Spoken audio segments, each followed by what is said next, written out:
ho song a phu i nun ho song a phu ka boy pa kham nak thong chabia hi thang chian soi sel mual phau nak song tuar in a phu go mi pakhat ni tha rau nun a chau a sun mo tharau thiang nang talau a sun na pha le ni kan chim i kan au pi le na in zai san at lai lo mi an ni theng lo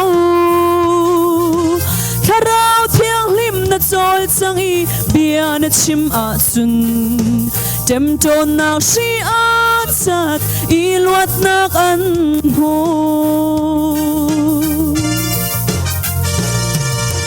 David ni atum mi ting chang o te chu ka boy pa nang ni nam han ruang a sol siang pa sang chung a mi kho chia chu an chuak sual ra la tai tu chu kan pathian a si mo tharau thiang nang talau a sun na pha le ni kan chim i kan au pi le na in zai san at lai lo mi an ni theng lo tharau thiang lim na chol chang i bia na chim a chun tem don na si a chat i luat nak an ho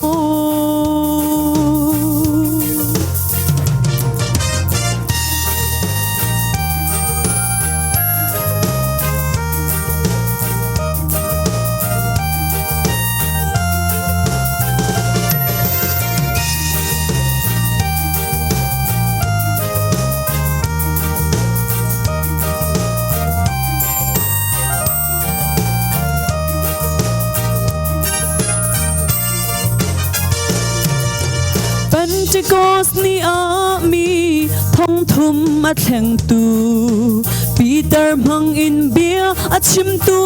boy nang ni tha chua na pek a sun bia ka khate ni mi pi nun a then i mi phun a dam ter mo tharau thiang nang talau a sun na pha le ni kan chim i kan au pi le na in zai san at lai lo mi an ni theng lo tharau thiang lim na chol chang i bia na chim a sun tem ton nak si a chat i luat nak an ho thing bui pali mang in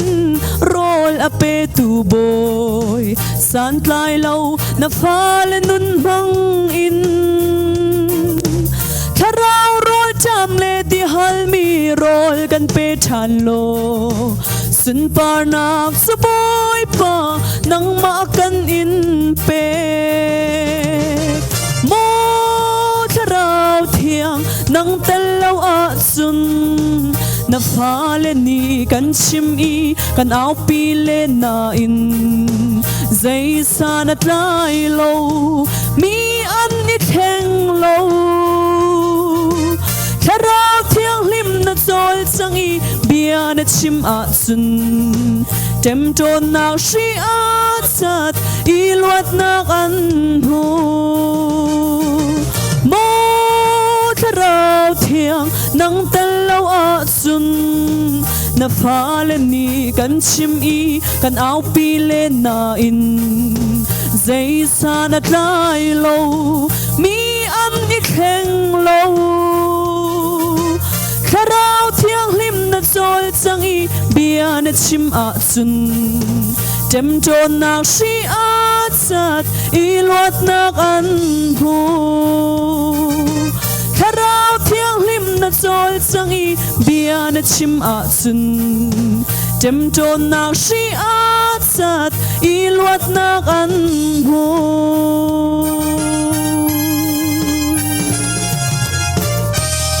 panit sa ang perpia kasi